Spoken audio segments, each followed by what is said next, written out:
यानंतर जाऊयात दिल्लीमध्ये जयंत पाटील बोलतात। राष्ट्रवादी शरदचंद्र पवार पक्षाचे युवक महिला यांना वेगळ्या राज्यस्तराच्या ज्या कार्यकारिण्या आहेत त्यांना भेटणं आणि 5 तारखेला महाराष्ट्र राज्याची राष्ट्रवादी काँग्रेसचे कार्यकारिणी महाराष्ट्राची प्रदेशची आणि जिल्हा अध्यक्ष आणि तालुका अध्यक्ष यांना निमंत्रित करून आम्ही सगळ्यांचं ऐकून घेणार आहोत। स्थानिक स्वराज्य संस्थांची ही तयारी म्हणायची राष्ट्रवादी काँग्रेसकडून त्या चर्चेतनं कदाचित त्याच विषयाला प्राधान्य मिळू शकतं, पण कार्यकर्ते काय भूमिका मांडतायत त्यावरती अवलंबून आहे। तुम्ही एका पक्षाचे प्रदेशाध्यक्ष आहात, एक देश एक निवडणूक कॅबिनेटनं त्याला मंजुरी दिलेली आहे, तुमची प्रतिक्रिया त्यावर?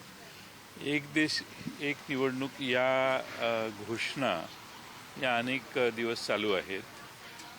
महाराष्ट्रात आणि देशात जे लोकसभेच्या निवडणुका झाल्या त्यात देशातल्या यंत्रणेनं जाहीर केलं की आम्हाला 7 टप्प्यामध्ये निवडणुका घेणं आवश्यक आहे। त्यामुळे 7 टप्प्यात त्यांनी निवडणुका घेतल्या। महाराष्ट्रात मात्र एकाच दिवशी सर्व निवडणुका घेतल्या। त्यामुळे देशात एक देश एक निवडणूक ही कितपत निवडणूक आयोग आणि देशातली यंत्रणा हे पूर्ण करू शकेल याच्याबद्दल शंका आहे।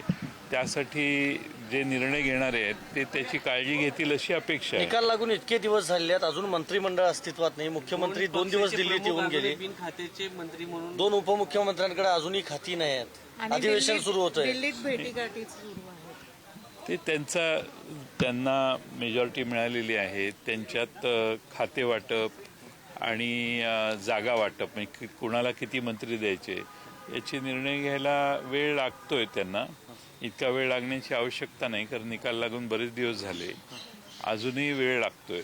लवकर निर्णय घेऊन त्यांनी राज्य करायला सुरुवात केली पाहिजे आणि महाराष्ट्राच्या विधानसभेचे अधिवेशन 16 तारखेला बोलवलेलं आहे।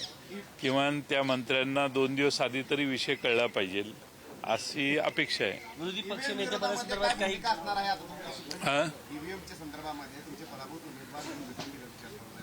आज काही चर्चा झाली? महाराष्ट्रातल्या अनेक खेड्यापाड्यातल्या लोकांना झालेल्या मतदानाबद्दल शंका आहे।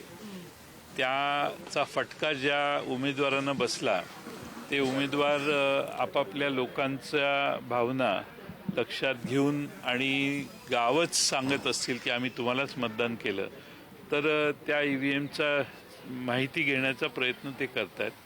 शेवटी कायद्याच्या चौकटीत जे शक्य आणि आवश्यक असेल ते प्रयत्न काही उमेदवार करतात। विरोधी पक्ष नेते संदर्भात काही चर्चा झालेली आहे का? देवेंद्र फडणवीस यांनी असं म्हटलं त्यांच्याकडनं आम्ही काय याच्या संदर्भात काही विरोध करत नाहीये, विधानसभा अध्यक्षांनी दिलं तर आम्ही देऊ।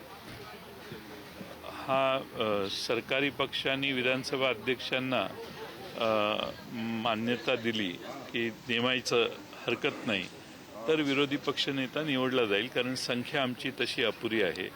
त्यामुळं सत्तारूढ पक्षाचा एकदा निर्णय झाला की आम्ही सर्व पक्ष एकत्रित बसून निर्णय घेऊ। तुमच्याकडून प्रस्ताव या गोष्टीला अर्थ मंत्रालय विरोधी पक्षाला घेऊन तुमच्याकडून कोणता प्रस्ताव याला घेऊन? अजून नाही। मी आणि नाना पटोलेंनी थोडी बहुत चर्चा केली आहे। काँग्रेस शिवसेनेशी चर्चा राहिलेली आहे, ती आम्ही पुढच्या काळात करू।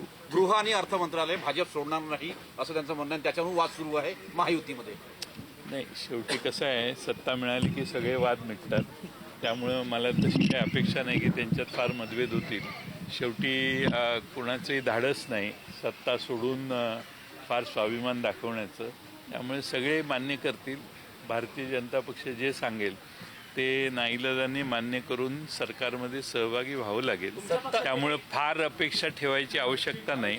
2-4 दिवसात हा विषय संपेल, शपथ होईल आणि कारभार सुरू होईल। तुमच्या पक्षातले काही खासदार अजित पवारांच्या पक्षाच्या संपर्कात आहेत अशा पद्धतीच्या चर्चा मागच्या काही मिशन सुरू आहेत? ऑपरेशन लोटस काय ऑपरेशन लोटस राज्यात सहभागी होतं असं समजून. एवढा महाराष्ट्रात बहुमत मिळाल्यानंतरही जर कुणाची भूक संपली नसेल तर ते काही करू शकतात। आतापर्यंत देशाच्या सुप्रीम कोर्टात देखील आम्ही जी बाजू मांडतोय ती ऐकली गेलेली नाही, न्याय मिळालेला नाही। मागची सगळी टर्म संपली तरी सुप्रीम कोर्टाने निकाल दिलेला नाही। त्यामुळं ते काही करण्याचं धाडस त्यांच्यात आहे आता प्रश्न राहिला आमच्या आमदार आणि खासदारांचा.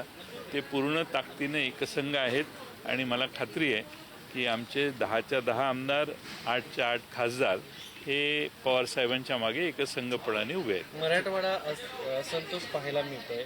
परभणीमधील घटना असो, बीडमधील घटना असतो, कायदा सुव्यवस्था, जातीय तेढ याने धुमसतोय मराठवाडा. या संदर्भात काही चर्चा झाली की सामाजिक तणाव कमी करण्यासंदर्भात? आमची जे मराठवाड्यातलं जे सध्याचं जे चित्र आहे ते अतिशय गंभीर आहे आणि हे चित्र दुरुस्त झालं पाहिजे आणि सामाजिकदृष्ट्या मराठवाडा पूर्णपणाने शांत करण्याच्या दृष्टीने प्रयत्न झाले पाहिजेत असं मला वाटतं. थँक्यू सो मच बोलत होते. आणि शरद पवारांचा पक्ष ईव्हीएम विरोधात सुप्रीम कोर्टामध्ये जाणार नाही असं कळतंय. मात्र काही पराभूत उमेदवार आहेत ते सुप्रीम कोर्टात जाणार असल्याची शक्यता वर्तवलेली आहे. एवढं यश मिळून सुद्धा त्यांची भूक संपलेली दिसत नाही अशी सुद्धा टीका महायुतीवर त्यांनी केली आहे. ऑपरेशन लोटसवरून जयंत पाटील यांनी टोला लगावलाय आणि नुकतेच जयंत पाटील माध्यमांशी संवाद साधत होते.